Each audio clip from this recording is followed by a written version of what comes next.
2016, when June 26, when grand of the Atomy, that time I'm here, and also I agree a member of Atomy. I'm old enough, but Atomy made me hope and dreams again. Our CEO, Mr. Park Kang-gil, remarked,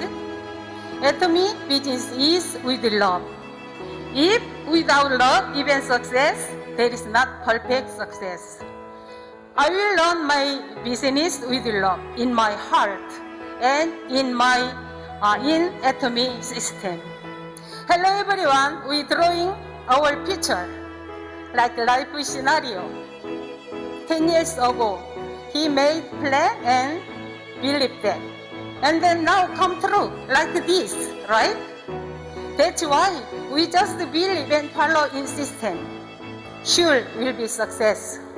Please stay with me until my dreams come true. ចា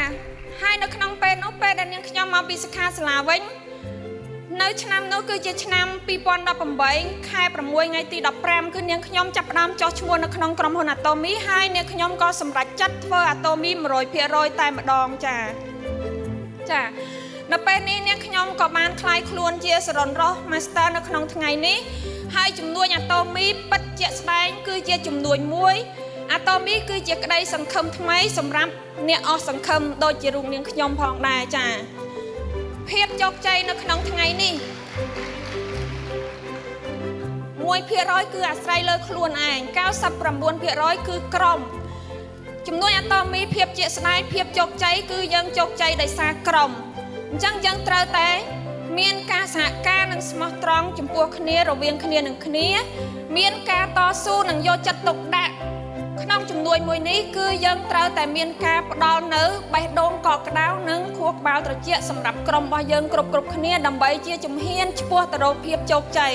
អញ្ចឹងខ្ញុំសូមជូនពរដល់ក្រុមប្រឹក្សា Atomy ទាំងអស់គ្នាតស៊ូនៅក្នុងជំនួយ Atomy មួយនេះផងដែរចា៎